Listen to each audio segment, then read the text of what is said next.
We are seeing war games being played out before our very eyes these days. War games between Russia and Ukraine and war games between China and Taiwan. Our country is caught in the middle with promises to help both Ukraine and Taiwan should an attack happen to either. President Xi of China is known for playing the long game, but so is President Putin. Putin has had his eye on Ukraine for decades, and now may be the time in his mind for a successful invasion and takeover. For the last at least 2 months, he has positioned his troops at many points along the Ukraine border, signaling the real possibility of invading Ukraine this time.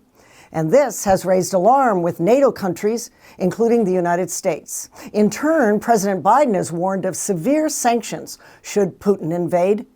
But Biden also sent a mixed message recently to the world that Putin may only move in with a minor incursion.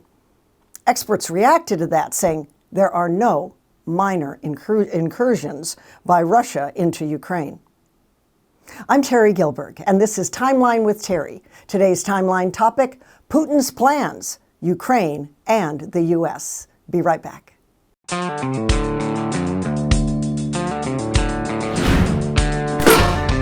CTA is a call to action to all conservatives to save America from left-wing radicals. Nearly 45% of the U.S. workforce already have plans for job hopping in 2021. Now, many of those 70 million job hoppers are just fed up and they're ready to work somewhere else, somewhere where they will be free. Maybe it's time for your talents to go to a city or a company that actually values your freedom. Post your resume on redballoon.work so that you can connect with this ever-growing list of free speech employers who would love to hire you. All right, guys, you have signed up, right? You've joined freedomsquare.com. If you haven't, why not? This should have happened a decade ago. How did somebody not think of this earlier? If you're a business owner, we have a business directory to promote your business to patriots across the nation. So if you want to buy American, if you want to sell American, we have a business directory. Whatever it is, go now. Join us in the fight for freedom. Welcome to Freedom Square. Hello, I'm Mike Lindell. Retailers, shopping channels, and now even banks have tried canceling myself and MyPillow. Well, during these times, your support has meant everything to us. My employees and I want to personally thank each and every one of you by passing the savings directly onto you. For a limited time, you can get my brand new product, My Slippers, for 50% off. That's the lowest price ever. And remember, My Slippers come with an exclusive 4-layer design. These layers combine to give you amazing comfort and support and help reduce stress on your feet. And with the durable indoor-outdoor sole, you can wear My Slippers anytime, anywhere. I personally guarantee these will be the most comfortable slippers you'll ever own. So go to mypillow.com now and use the promo code on your screen or call the 1-800 number below to get My Slippers for 50% off, the lowest price in history. And if you do it right now, I'm going to include a free gift with your purchase. Thank you and God bless.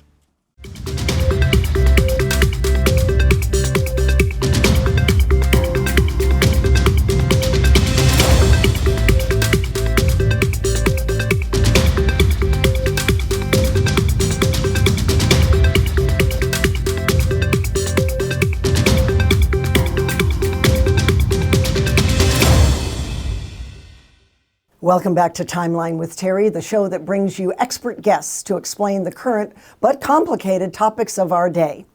Russia and Ukraine and Russia and the United States are not any different in terms of complications. They're both highly complicated relationships.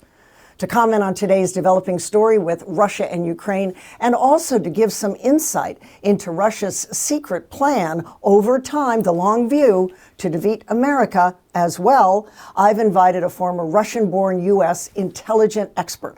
Her name is Rebecka Koffler. She's worked with the Defense Intelligence Agency and the CIA's National Clandestine Service, and she has led red teams during war games.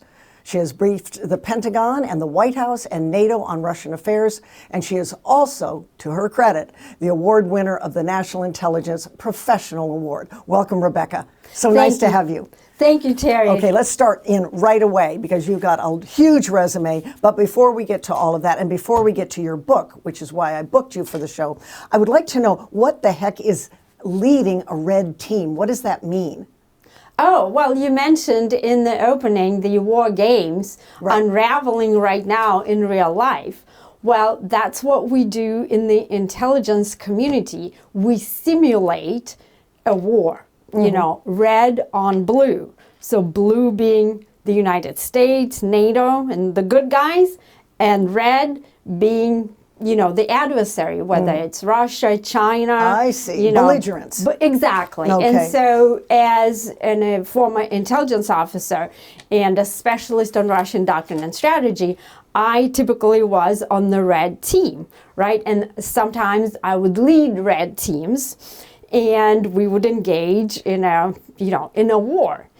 And that way we determined, if a conflict would occur or a shooting war, as Joe Biden said, in real life, who would win.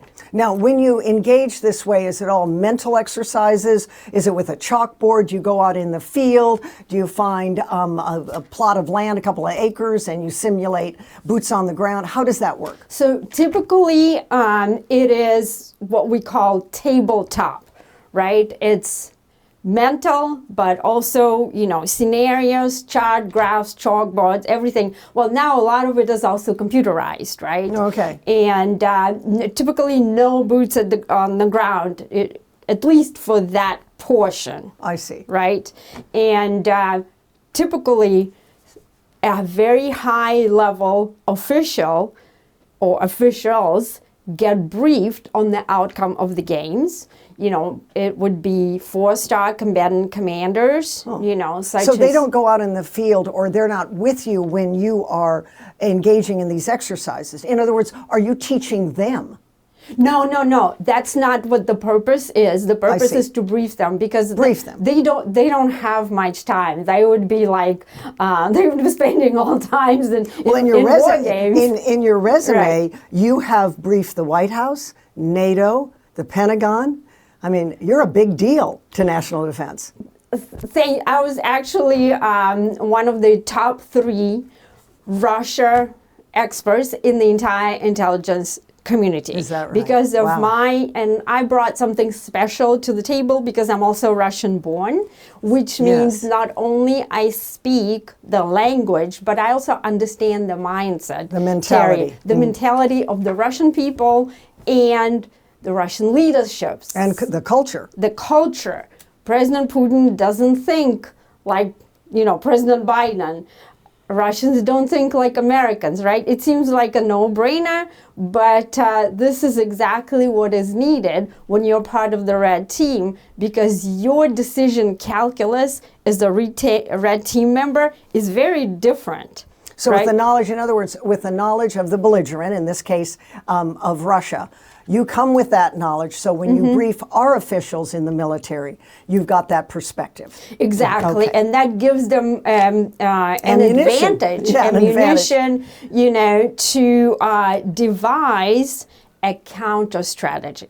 Because what's unraveling right now in real life, right? It's by the way, it's exactly what I have written up in the book. We're going to get to your book, but continue. What is happening? So that is not something that Putin just, came up with yesterday or the day before, even a month before, right? So this has been in the works for years and actually more than a decade, possibly 2 decades, and we can go into that. Are you referring now to the possible conflict in Ukraine? But conflict in Ukraine is not about Ukraine. It's about the overall Putin's strategic ambitions to reconstitute the former Soviet Union, for the lack of the better word, right? What he wants to do is to rebuild a supranational state, not unlike the USSR. right, where he can Or have maybe control. even better than the USSR. Correct. then. Yes. Yes. You And we right should on. point out, thank you, and we should point out that he's a former KGB agent. Exactly. He comes from that mentality. Exactly. You nailed it, Terry. Okay. All right. Since Ukraine is in the news, let's get to that first, or course. second, as it were. All right. This is a hard question to pose to you, Rebecca. Nobody wants war. The United States doesn't want war. But when is it going to happen? Because it looks inevitable. Funny you should even mention that word, Terry. This is exactly what the Russians think. The Russian General Staff has assessed that a war between the US and Russia is inevitable. How did they do that? It's because they do projections 50 years out, right? Through a very special method, threat forecasting, where they calculate the probability of war. And so that is because they have determined that US and Russia's national interests are on a collision course. So that's why what's playing out right now in Ukraine is just one of the signposts of Putin executing his strategy that he developed, on his orders rather, were developed to destabilize Europe, and if the United States interferes into his actions, potentially destabilize the United States. This is why we just saw the warning from the DHS about a cyber attack. So that's what he plans to bring to the table to defeat the United States in a war, if such a war were to occur. All right, so you're telling this national audience. Yes. And something I don't think they know. I don't think too many people know this. Not many people know. A bit new to me. You're saying the forecast, the threat forecast, is out 50 years. Now, I'm the daughter of a former Air Force officer. He's deceased now. I'm a military brat, as they say. I'm a civilian, but military brat. And my father used to talk from time to time about long forecasts, because that's what you do. Yeah, I mean, That's what you're supposed to do. That's what yes. you're supposed to do. But are you saying that Putin's idea is to destabilize Europe first, as maybe a prologue or a test case, to then destabilize the United States down the road? So Is that what's in his head? So let me know. It's kind of what's in his head, but let me nuance this and explain the drivers for this sort of mentality and these sorts of analysis that they have come up with, right? So Putin has never accepted the collapse of the Soviet Union, and many Russian people never accepted it either. For the Russians, their national identity is wrapped up in sort of in exceptionalism. Just like Americans think that Americans are exceptional, the same with Russians, right? And so that's what they decided the Kremlin, and Putin specifically, to do, reconstitute the USSR. But having witnessed what the United States has been doing with regard to its foreign policy, and also stealing sort of our secrets about our foreign policy. What our foreign policy has been, regardless of the administration, whether it's Republican, Democrat, is to prevent Russia from emerging as a dominant power in Eurasia. And so they have determined that we are not going to let them do what they want to do.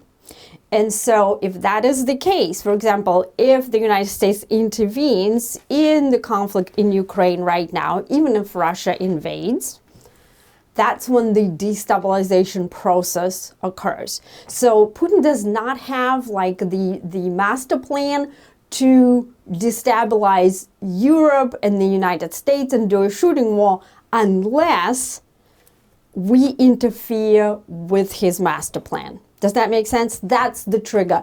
That's what triggers that conflict. So unless we interfere, but if he invades Ukraine, that's an aggressive act. Correct. Of course we're going to respond. Whether or not he looks at that as interference, I don't know what's in his head. In other words, we have to respond. We will respond. Now, from what I'm hearing two things, and correct me if I'm wrong. Yes. There was a report that came out that President Biden said he is gearing up 8,500 troops ready for the Ukraine invasion. Right. I don't know what that means. Does that mean boots on the ground over there? Does that mean they'll go over there? Does that mean they're just at the ready here in the United States? I don't know what that means. I'm not at the Pentagon, and I'm not the president.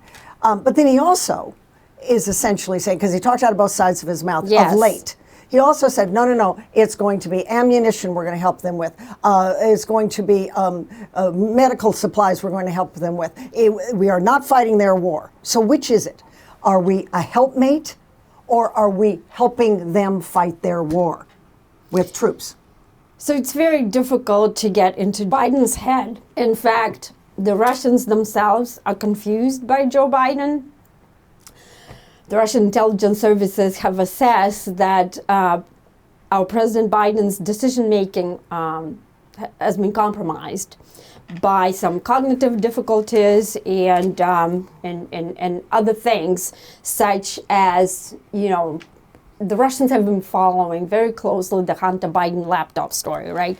So they believe that President Biden's decision is affected by all of these other factors. So, by his son's laptop that was found?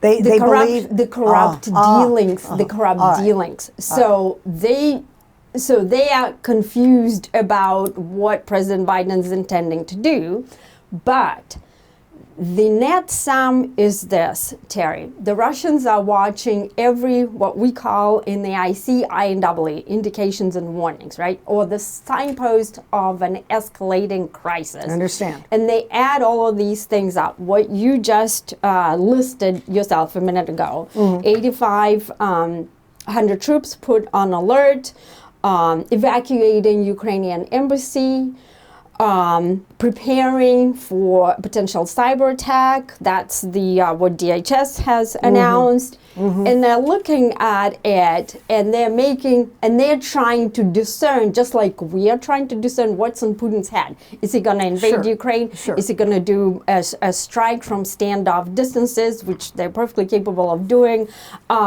Whether he's going to send peacekeepers like he just did in Kazakhstan, which effectively he tested out the playbook, right? The potential playbook, the peacekeepers, because Putin is a peacemaker. So don't you know? Exactly. So yes, they are putting all of this stuff together. And the concern is this, Terry, that most people, Americans, do not understand how close we actually are to a potential war with Russia, is because the Russians are paranoid.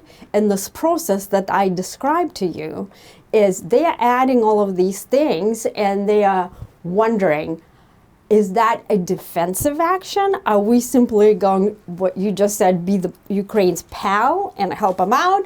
Or are we actually going to fight on their behalf and start a war? And what does your gut tell us? What they are assessing? What will happen? Oh, what will happen? So, about a month ago, I made what we term a call, an intelligence call, and I put out an opinion piece in Fox News where I said, Putin is going to strike Ukraine soon, and he's just toying with President Biden by engaging the U.S. diplomats in all of these endless talks, right? We keep talking, although there's nothing to talk about, because both sides said that the U.S. side said what the Russians are demanding is a non-starter. The Russians already said that the U.S. is not listening to us, so there's nothing to talk. So Putin is just buying time. So what I believe is he's going to strike Ukraine. It may not be a full-scale invasion, because that is costly, and he doesn't want to lose, support. Also domestically, it doesn't make sense. But what he wants is really destabilize the country to make it unattractive for investment, for foreign investment, or potentially he can stage, just like what President Zelensky was warning us about, he could stage a coup and unseat, the democratically elected President Zelensky and install his own puppet.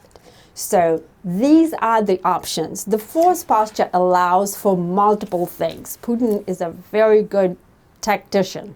There are debates whether he's a brilliant strategist or not, but most analysts agree he's a very creative tactician, opportunist, and he just jumps in the minute that, when President Biden said, small invasion, maybe it'll boy, he jumped on that. The minute the Biden green-lighted the small incursion, right. Better believe it. He pays because attention. Russia doesn't do anything small. Right. Let me take you back a little bit to Ukraine, and if we help them, and how do we do that, etc. It's my understanding, up to the moment of this show, when you walked into the studio, that President Biden has not even addressed the issue, of suggesting and putting up a name as an ambassador to Ukraine. The Senate can't vote if there isn't a proffer, some kind of name. He hasn't even done that, and he had all last year to do that. So there's no ambassador to Ukraine because he has not even made a suggestion. Now, that to me is, well, it's outrageous. All right, thank you for saying it. It's outrageous. Because you're the pro on this. Well, this should have been done. Honestly, right, Rebecca, it needed to have been done. Absolutely, because basically you don't have the voice, the American voice on the ground there, and not just a voice, but somebody who is going to pull all the strings together in terms of U.S. policy, in terms of our response. He doesn't have anybody to advise from the ground. This person is supposed to be on the ground, the eyes and ears for U.S. president and U.S. national security apparatus. And here we are. What's going on? And here we are, and we're relying on media. Okay? This is outrageous. And not only that, Terry, all of a sudden, let me tell you this, like I said, Putin has had this in the works for a long time. And our Washington establishment completely bungled up the Russia threat, right? We had time to develop a deterrence strategy. President Reagan did that, right? We beat the Soviets before. We defeated Marxism, communism, Soviet Union. So it is possible. Well, one would think that would not be high on his agenda after the inauguration. Exactly. Rebecca, hold your other thoughts on this until we come back from the break. Rebecka Koffler is my special guest. She's also the author of Putin's Playbook, Russia's Secret Plan to Defeat America, which we will get into elements of it. Rebecca's a former CIA agent. Stick around, it's Timeline with Terry. I'm Terry Gilberg.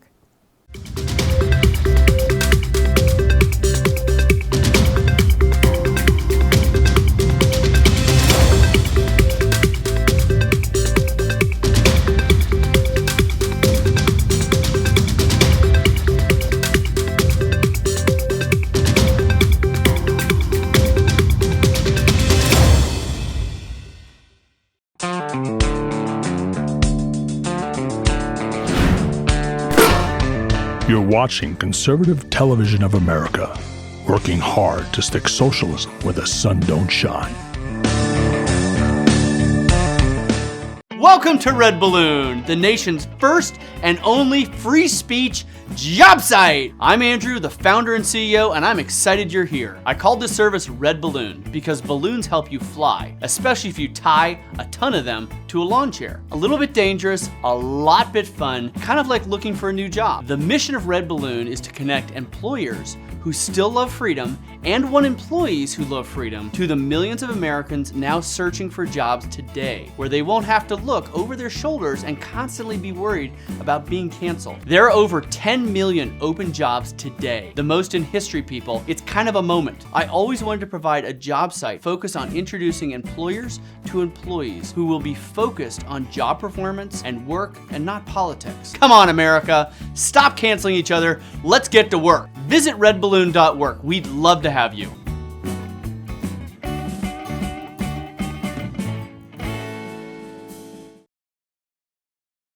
All right, guys, you have signed up, right? You've joined freedomsquare.com. If you haven't, why not? This should have happened a decade ago. How did somebody not think of this earlier? If you're a business owner, we have a business directory to promote your business to patriots across the nation. So if you want to buy American, if you want to sell American, we have a business directory. Whatever it is, go now. Join us in the fight for freedom. Welcome to Freedom Square.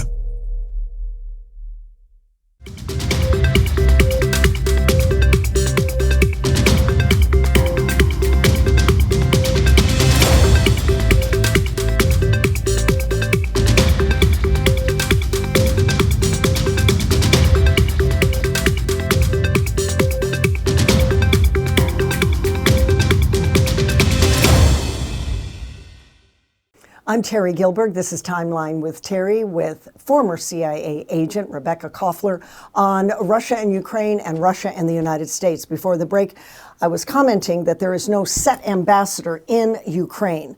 This is dangerous for us. It's not professional. I don't know what Putin was thinking, and here we are. Who or what is there? Is there sort of a minor office, or who's doing our bidding in Ukraine? In Ukraine. In Ukraine. Well, frighteningly, it's unclear who's doing our bidding. So when I was in the community, we, intelligence officers had a very critical role in preparing whichever ambassador, right, is on the ground, whether it's whichever country. I can't obviously name the country. Sure, I understand. So we would brief the ambassador on all of the intelligence, what we see, what comes from, satellites, from what comes from communication intercepts, cyber spies who steal secrets. We give them our brain dump, the top secret classified information. He gives us what goes on the ground. What does the ambassador do? The ambassador is engaging in basically, So how can this happen now? How can that? It's insane. It can't happen. It's like it's really a neglect of his duties. He's the commander-in-chief. We have a conflict unfolding here, and he's any day now. Any day. And we miss a very critical piece of the puzzle. Let me advance the conversation then. Yes. President Biden has said, and it is confusing, but he has said, we are going to come in with really tough sanctions. Of course. Of course. He's putting his foot down. Well, what the heck does that mean? Or is that sort of top secret stuff? I mean, what does that mean to the average American person? Can you describe that or not? Well, we've been putting sanctions on Russia for several years now. Yeah, so what does tough sanctions mean? Tough sanctions. So let me try to discern what President Biden really means. So it is possible to sanction Putin himself and his, immediate circle, including some of the oligarchs who, keep Putin potentially in power, right? But sanctions haven't really changed, the game. They haven't changed Putin's decision-making calculus because, again, as I said earlier, we think like Americans. President Biden, Antony Blinken, whoever is the, the Obama 2.0 crew, right? Because it's the same people right now who put us in this mess to begin with, on whose watch Putin invaded Crimea and chopped off, part of Ukraine, right? So the same people. So thinking right now, okay, we're just going to put more sanctions. Well, more sanctions now sounds like rhetoric. Exactly, but that's not the decision calculus. The decision calculus is for Putin, he would rather tolerate the sanctions vis-a-vis let Ukraine be incorporated into the Western camp, become part of NATO, become part of the EU, right? He cannot have that. He has drawn a red line. That's correct. And he has been preparing, foolproofing, if you will, the Russian economy against sanctions to minimize the impact. He has done or authorized or directed his minions to develop import substitution strategy, right?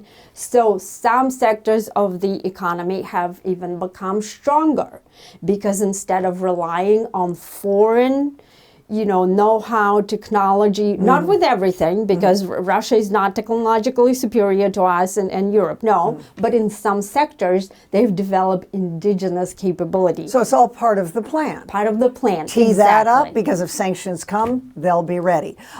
Let's say in the next, I don't know, couple of days, could be a week. I don't have a crystal ball, and even by the time this show airs, Putin might have already invaded. But I understand it's very important, if he's going to do it when the ground is freezing cold. Right. So he's got to do it soon if he's going Right. to. And February is very, very cold. I don't know what the temperature is right now, but with wind it could be below zero. The ground is frozen. It's He frozen. can do that And when that anytime. starts to thaw, and elaborate on this a little bit, it's my understanding when it starts to thaw, he's got nothing but a mud bath all over the place.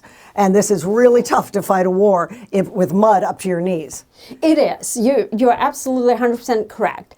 However, still, if you put blue on red, right, the Russians still have the advantage of fighting even in the mud if they have to. Sure, right? because it's on their turf. And that's how they really won all the previous wars, whether it's Hitler, Napoleon, whatever. So, but yes, ideally, as you said, his calculus would be February. So there's a debate right now whether he's going to wait, until the end of the Olympics, to not mess up the plan of his, best friend Xi.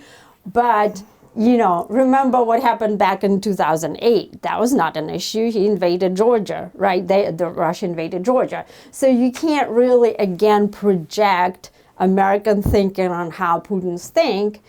And, they're not really friends the way that they want to portray, Putin and Xi.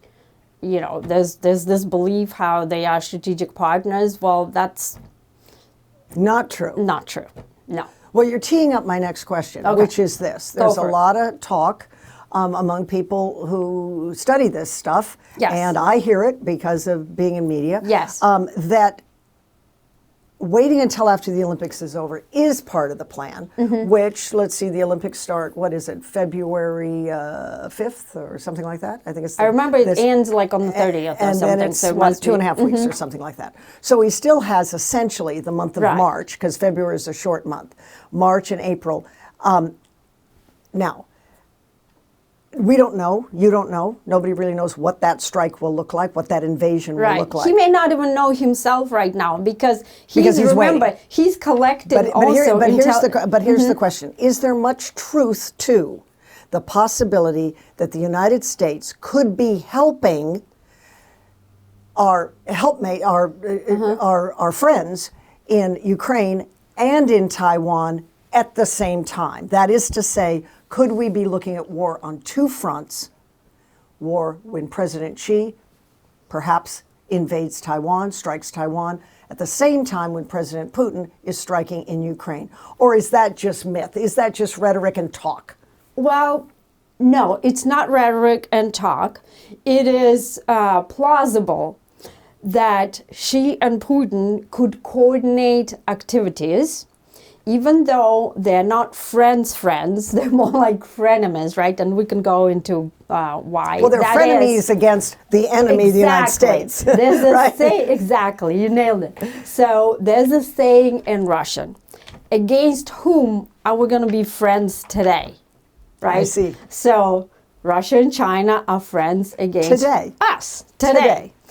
And so, for that reason, they could plausibly coordinate a synchronous strikes, invasion strike, whatever they decide to do, in order to make it more difficult for us to either respond or preempt or deter. Well, at this point, we're not even talking deterrence, because deterrence is not something that you do in a couple of months, right? You do throughout, you do it for years. You develop a viable strategy. And so they have seen how bogged down in Afghanistan we were.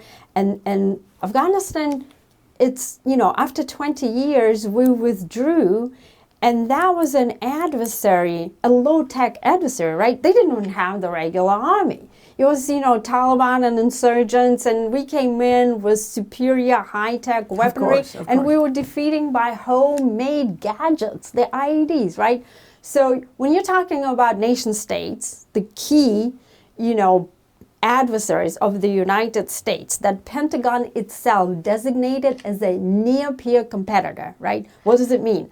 That means that militarily, from the standpoint of military capability, weaponry, they are very close, if not on par, with the U.S. now. Because while we were chasing terrorists in Afghanistan, and why President Obama was diminishing U.S. military capability, and the Democrats, Russia and China, were modernizing their military. Putin embarked on unprecedented military modernization since 2008, Russia invasion of Georgia. Because we're in the Middle East. They know this. They know our weak spots, and they know that if they team up, it's going to be super hard for us to deal with it. Not just military, but politically too. It's the political will that first counts, right? Are we willing to? So from where you stand, looking out on the landscape, are we looking at conflict on both sides at the same time after the Olympics? Yes or no? What do you really think? Are we looking, meaning, is the assessment that a conflict is possible and impending, or are we developing a strategy to fight towards at the same time? You see, is the Pentagon, these are two different. The latter. The latter. Because if they're developing strategies, they must think, as a prelude to that, as a pretext to that, that it's going to happen on both fronts. Well, at the same time. So I do not assess that Xi and Putin are at this time developing a synchronous operation to challenge the United States. That's good to hear. I do not. So for multiple reasons. But my professional intelligence assessment is that Putin will either strike Ukraine or somehow, whether it's invasion, whether it's kinetic or non-kinetic attack, he will do something to establish his dominance and his control over Ukraine this time around, especially during President Biden's first term. Because what Putin has observed that U.S. presidents like President Obama, President Biden, who prefer diplomacy, right, to deal with issues, and have sort of don't really understand how Russia thinks, they are much more easily manipulatable. They can be manipulated, if you will. Remember how Putin basically tricked President Obama into letting him take out the chemical weapons out of Syria, right? I remember that. And the red line and all exactly. of that. And then Obama got squishy. Exactly. And right? who had to deal Weak. with it? President Trump had to deal with it, right? Yeah. So the same here. He assesses that he'd better do it. And he was right. He was right. No kidding. So that's the thing kind of like that worries me, is because the Russians do their homework on what they call the main enemy, right? Mm-hmm. They've always perceived the United States as enemy number one. And we thought that changed with the collapse of the Soviet Union. Most, analysts thought that the peace dividend was, to be reaped, but Putin never thought that way. The Russians never thought that way. And so what is concerning is that they will act, they meaning the Kremlin, Putin, during President Biden's first term, because they're concerned that a stronger president may come in who will upset the plan, the long right? plan to defeat the America. Yes, because they see our domestic politics, they observe everything, and they understand that there could be a backlash against the sort of type of. All right, I want to move our conversation Yes, please. into a little bit into cyber attacks. A while back, I was reading about the grid, the electrical grid in Ukraine. And there was some assessment by reporters, smart reporters that study only this area in terms of electricity. And I think there was a report out of the New York Times that made this observation, that when Russia attacked by cyber the grid in Ukraine and wreaked a lot of havoc. Of course, yes. That was just a tee-up. That was an experiment, that if they can do that in Ukraine and rattle the cage of all of Ukraine because of the electrical grid, that was just simply, though, a first dry run for a cyber attack on America. And do it, of course, from afar, not have any accountability. Our grid in America is vulnerable. Well, our it's eastern extreme, grid, our Texas area grid, and the western grid. So did that happen? What, in your assessment, because you're an officer, did the attack in Ukraine's grid, electrical grid, become an experiment for how it might go, a dry run, if you will, for how it might go in the United States? So the Russians continuously dry run the concepts that they developed that eventually they will use in the war with the United States that they have assessed is inevitable. The very first cyber attack, intrusion, whatever you call it, took place on America 20 years ago. The operation was used to be highly classified. It's called Moonlight Maze.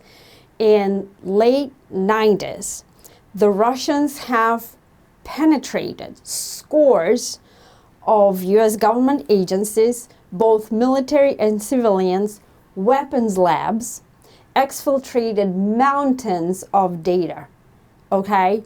And they're using all of these data to what we call prepare the battlefield. So the answer is yes. The answer is yes. So what I don't want to say is that specific operation in Ukraine, the attack of the grid, was a test run. But what I am saying, per se, they're doing it at all times. All of it is a test run. All right, hold that thought. I've got to take a quick break, Rebecca. Got it. But the point is, it's all a test run. Every move that they make is okay. That you just said it. All right, very good. It's Timeline with Terry. I'm Terry Gilberg. We'll be right back.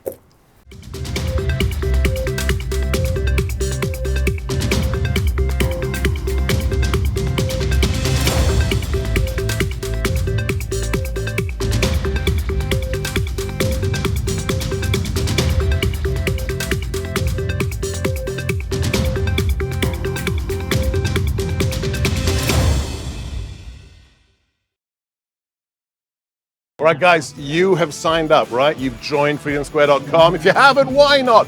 This should have happened a decade ago. How did somebody not think of this earlier? If you're a business owner, we have a business directory to promote your business to patriots across the nation. So if you want to buy American, if you want to sell American, we have a business directory. Whatever it is, go now. Join us in the fight for freedom. Welcome to Freedom Square. Hello, I'm Mike Lindell, CEO of MyPillow. Retailers, shopping channels, and now even banks have tried to cancel myself and MyPillow. During these times, your support has meant everything to us. My employees and I want to personally thank each and every one of you by passing the savings directly on to you. For example, you can get my Giza Dream bed sheets for as low as $39.99 a set. That's a savings of 60% and the lowest price in history. And remember, they're made with the world's best cotton, grown where the Sahara Desert, the Mediterranean Sea, and the Nile River all meet. They come with my 10-year warranty, and I guarantee they'll be the most comfortable sheets you'll ever own. So go to mypillow.com now and use the promo code on your screen, or call the 1-800 number below to get my Giza Dream bed sheets for as low as $39.99, the lowest price in history. If you do it right now, I'm also going to include a free gift with your purchase. Thank you and God bless.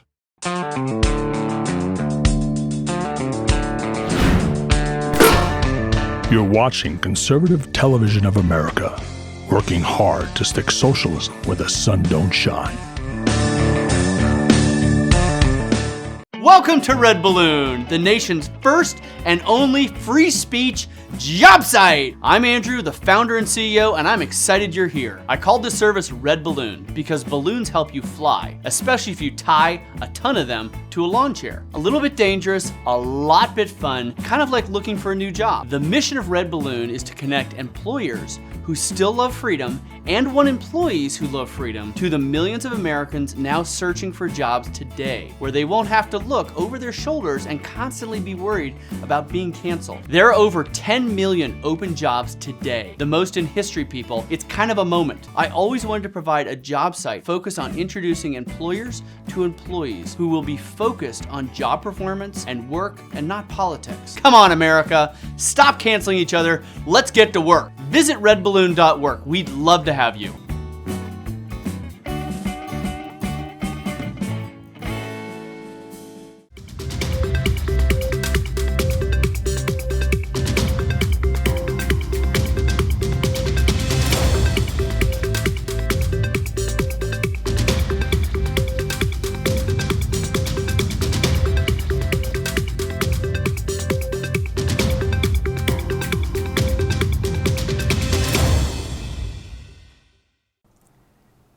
I'm Terry Gilberg. This is Timeline with Terry, and we're talking with Rebecka Koffler about Russia, all things Russia, because she's a former CIA agent and Russian-born, in fact. Well, born in the Soviet Union. All right, before the break, I just wanted to wrap up this one idea on the grid. You're saying that all of their maneuvers is to give them background for, again, the long view for when eventually they strike the United States, whether it's the grid or invading Ukraine of late, if this happens, or whatever move. Critical infrastructure, Right. you know. Look, and you had a quote about the grid that you were going to yes, this read to quote us. is very demonstrative of how the Russians think about cyber as All right. a war type of capability that And can what be page is that? employed. It's on page 127. All right, go ahead. It can be employed both in peacetime and in wartime. And it's a very different conception of cyber than what we have, the blue, right? Completely different. And that ties into also the Russia thing that you mentioned during the break. And we'll get to that too. Yes.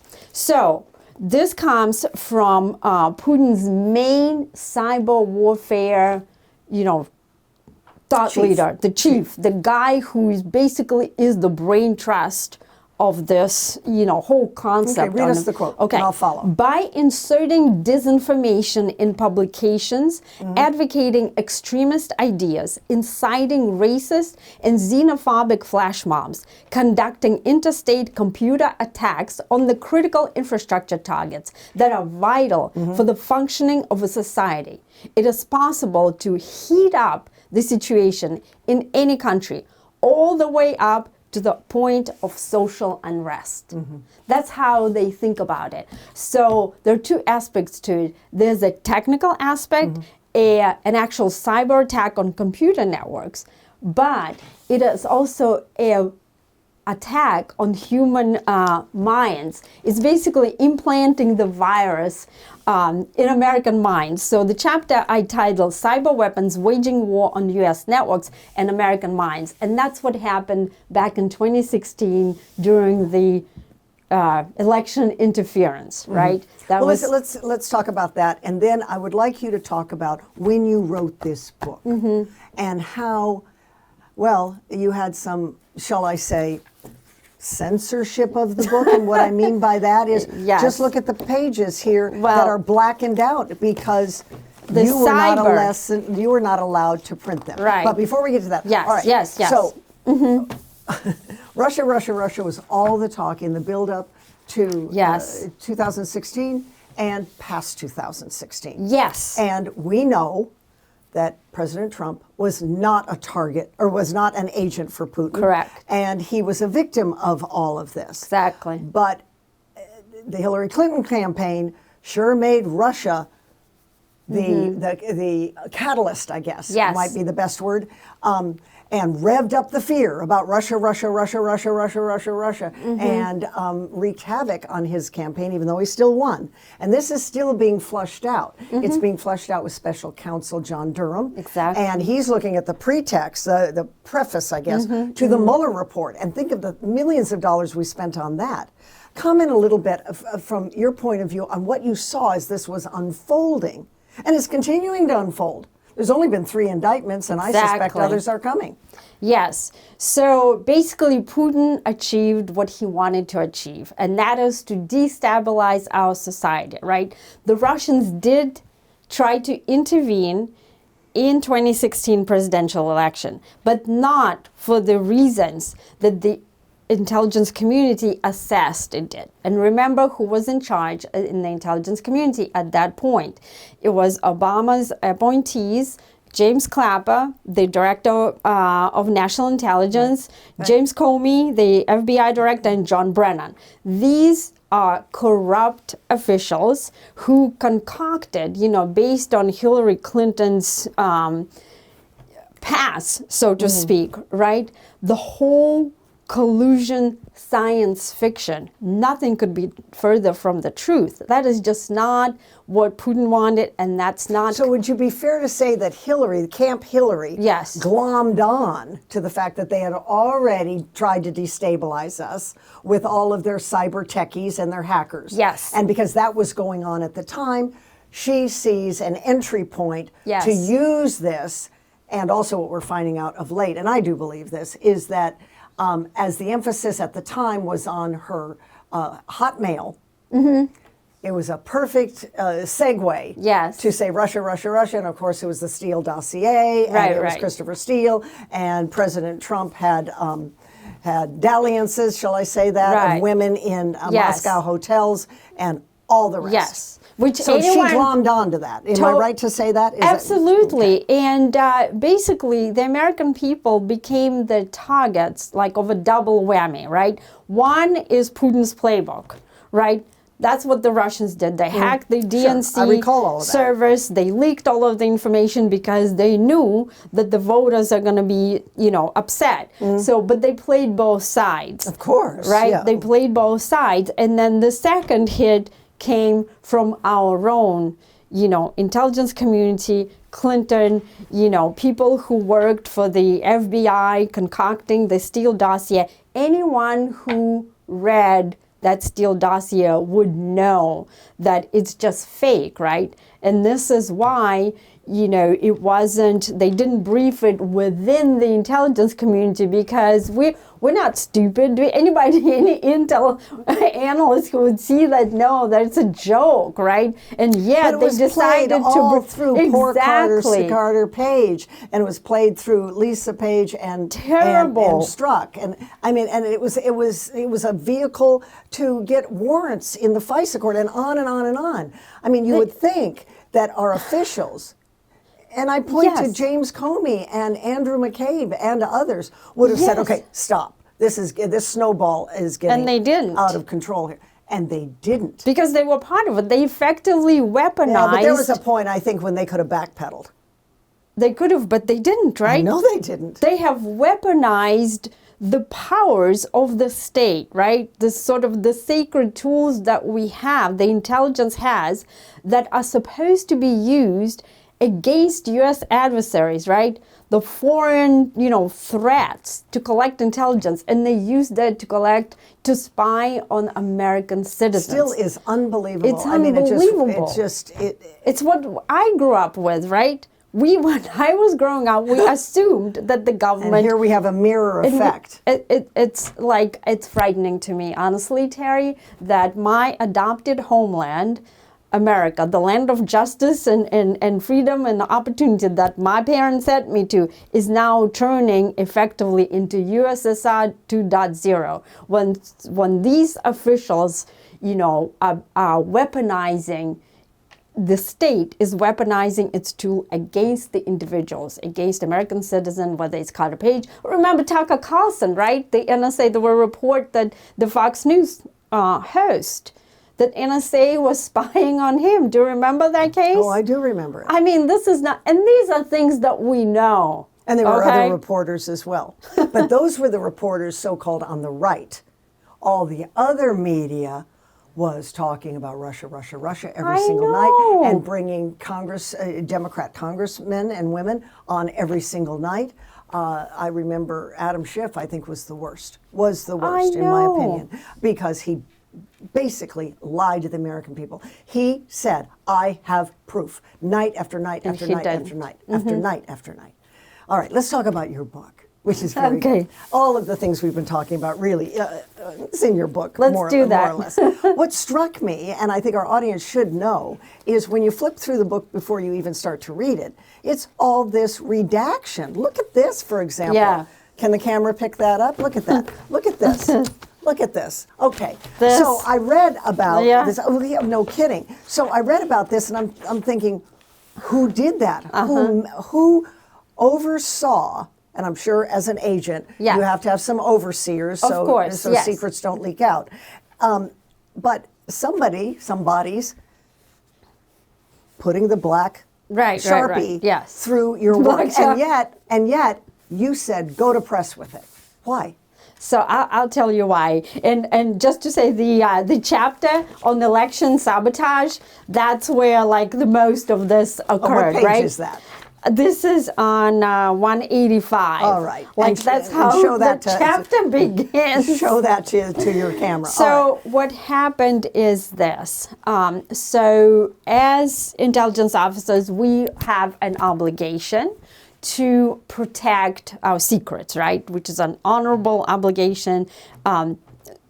That's what we have to do. In order for this to happen, there's a legitimate process called the PRB, pre-publication review. Each intelligence officer wants to write a book, is supposed to run this book by the committee, right? And I had to submit it to my former agency, the Defense Intelligence Agency, and they also submitted it to the CIA because I was doing some important work for the CIA as well.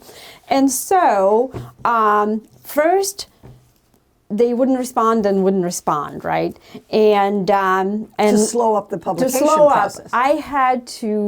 I had to change the publication date, okay? But why are they slowing it down, Rebecka? I'll tell you why. Did they not like your writing? Are you spilling secrets? What? No secrets were spilled. This is all open source information, but as somebody who reads and understands Russian, I can get in open source information that rivals top secret, okay? Because I go to special, you got this, right? So, but what they didn't like really is not the information. They didn't like all of my criticisms of the intelligence community's role in the 2016 election sabotage and what we just talked about, right? Because I laid it out. I criticized the ICA, the Intelligence Community Assessment, which is our flagship product, which was misused. The January 6, 2017 ICA that was developed on President Obama's orders that basically said the Russians interfered to elect Donald Trump. That was absolutely fraudulent. It's not. And you stated that, and I stated they come with the black Sharpie. Right, black Sharpie, and accurate? Also how they completely missed all the signposts. Because what happened really, like I said, Putin has had this strategy in the work for a long time, many years. They watched the Russians, our military operation in Iraq, Afghanistan, Kosovo, and they were developing a strategy how to bypass our superior kinetic capability. And that's why they develop a method to wage war below the threshold of military response, right? This is why we're having such a hard trouble responding to this cyber warfare. And then the next one is space and counterspace. So would it be fair to say that you were embarrassing President Obama Would it be fair to Yes. say you were embarrassing his DOD at the time and his FBI at the time and his CIA at the time and Clapper and all the rest? Yes, and we warned them. We warned, as I said, I personally briefed with my colleagues, scores and scores of Obama's Pentagon officials, and they were saying, why are you telling us about war with Russia? We're not going to war with Russia. And we're like, well, you may not, but they sure as think they will. We had time to develop this counter strategy, and yet we were now caught, blindsided, and think that somehow we can come up with a quick answer right now to what Putin is doing. Well, there's no magic bullet, right? There's no magic bullet. So another author might have waited and waited and waited and waited until the green light finally came to get this published. But you didn't.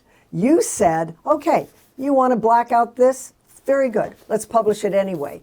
Now, we can't read what's blackened out, but Right. it does indicate by being blacked out that they have deleted your work. They have most likely deleted because of embarrassment, or you're pointing out their fumbling, Yes, exactly. their misstrategies, their lying and cheating and stealing, as the saying goes. Exactly. And Corruption? Is that I too wouldn't strong a go. word? So, well, corruption is kind of like a squirrely word. Like it can mean a lot of different things. Yeah. I mean, what do you call when they submit 4, not 1, not 2, but 4 fraudulent FISA applications where they literally changed the word? Carter Page was an intelligence asset, right, for the CIA. He was risking his life, Terry. When he was meeting with these Russians, he was bringing us back information. And He's our guy. He's the good guy. He's a good guy. He's on our side. And the FBI said was not an asset. Right. I mean, is that Did you corruption? reference that, by the way, and they deleted that?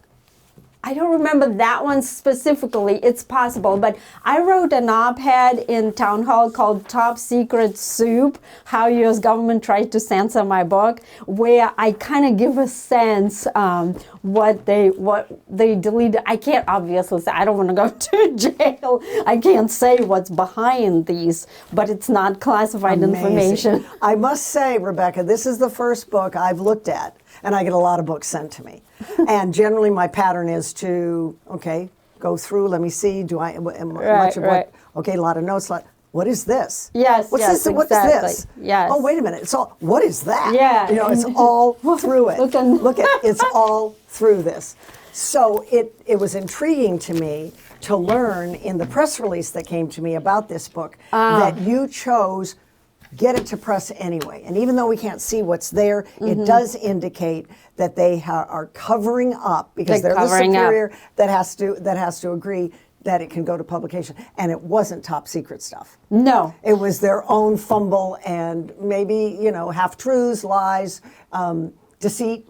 Yes, Deceit. totally. Maybe that's the better word other than corruption. Yeah. Although the American people, now that we know now, it's corruption. Oh, it is It's correct. I corruption. mean, Mueller himself, said there was absolutely no collusion, 0 collusion. So they made this whole thing up because they wanted to unseat a democratically elected president because they didn't like him. I don't know if you can answer this or not, but many Americans want to know what Trump knew and when he knew it. In other words, he's coming in, he takes the oath, it's Inauguration Day. Did he know that behind the scenes, the James Comeys of the world were plotting against him? Or was it later that he realized and then he fired Comey and he was sort of struggling within that mire? So I don't know exactly, but from what I was observing at the time, he was gradually learning that information and finally it dawned on him. And that's why he was pushing. Remember, he was pushing to declassify a lot of things, right? And if he didn't, we would never have learned about it. And same with Congressman Devin Nunes, right? I recall. It's because of these, patriots like him. Not Adam Schiff, who was covering up stuff, but Just blatant lies. Just totally lies because he saying knew better. fraudulent things. Yeah, right. Because Schiff was briefed on top secret stuff. He knows what the truth is, and yet he chooses to lie. So, but President Trump was pushing for declassification. He even declassified that call, remember, with Zelensky, that they tried to portray And he called the call perfect. Yeah, exactly. And there was nothing in that call. Right. Like, I read the transcript. It's, it's Should General really... Flynn have stayed on as National Security Advisor, in your opinion? Should he have? General Flynn, yes. Absolutely. General Flynn is, So he's my former boss.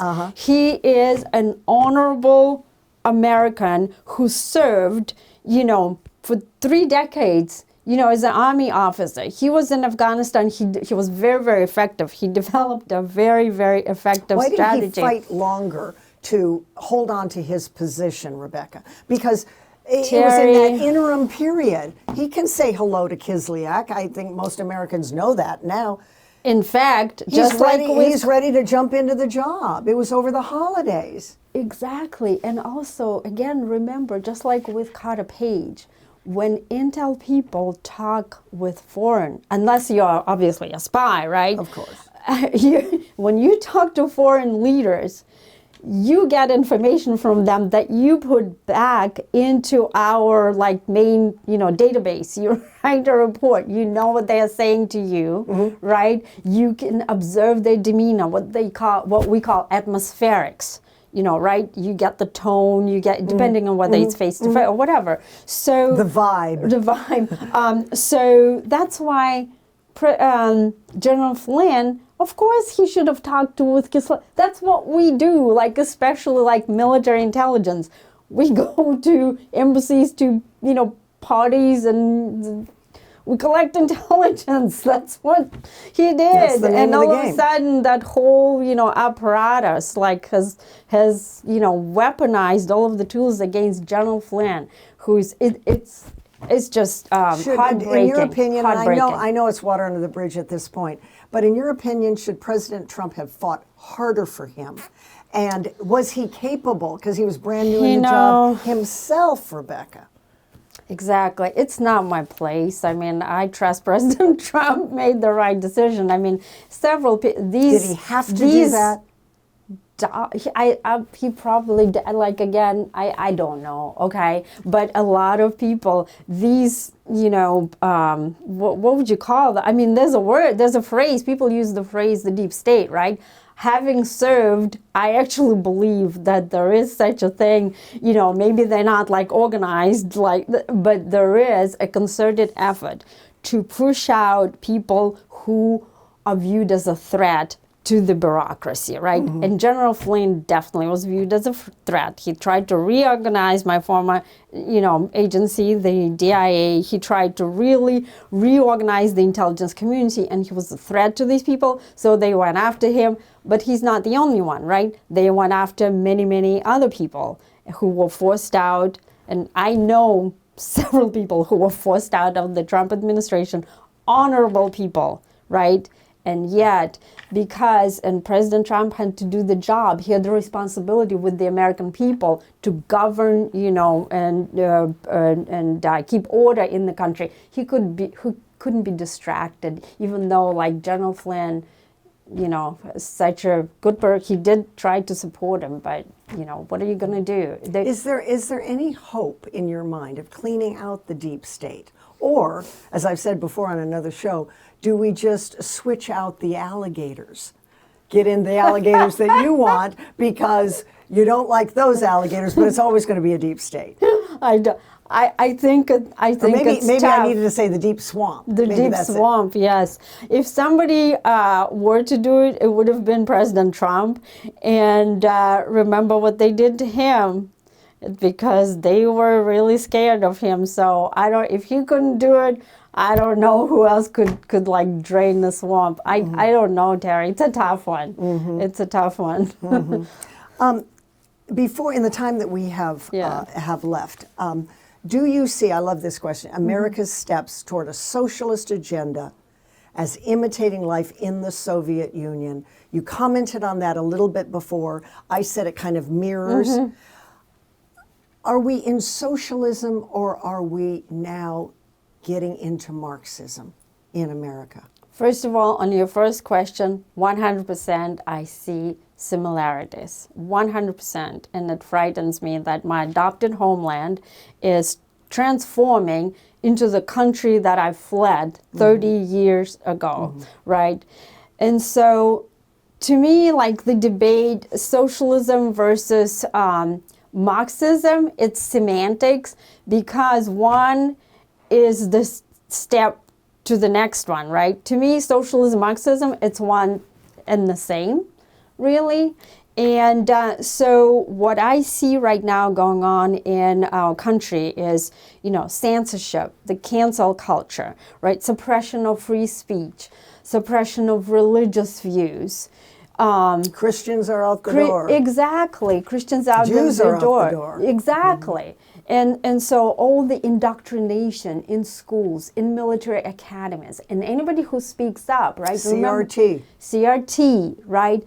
I now see my kids, American born, they're indoctrinated in schools in the same way that I was indoctrinated as a child in Soviet Union. And this is why at one point my husband and I, who's American born, we pulled our kids out of public schools and into Catholic schools, even though we're Jewish, right? But Catholic schools are the ones that provide traditional, Judeo-Christian tradition, with Western founding civilization. father principles. Exactly, Yes. freedom. And so ironically to me, the same people who are like talking about, defending Ukraine from Putin, they're trying to instill in this country the same ideas and principles that Putin's love, Leninism, communism, all of these, it just really mind-boggling to me. How do we pull back from that? How? I think, I'll tell you how. So I think we need to really go to the ballot box and make our voices heard. And then the other thing, that what I've done personally, for the first time this year, I served as an election officer, and that was the most rewarding experience. I think we need to all, try to do our civic duty. And I know it's hard because Americans are just busy, working, feeding families, and just trying to hold it together, especially now during COVID. But still, we need to get back to that, what America used to have a culture, or more of it, of civic duty, right? Go to the school board. This is how Glenn Youngkin won, right? Yeah. Well, on the issue of education. Yeah. Well, this was a delightful conversation, and I'll have you back. You're a very interesting woman, and you certainly did interesting things in your career. The book is great. Putin's Playbook, Russia's Secret Plan to Defeat America, Rebecka Koffler. Will you come back? Of course. It's my honor and pleasure to be. Thank you. It's been an honor to have you. Timeline with Terry. I'm Terry Gilbert. See you next time.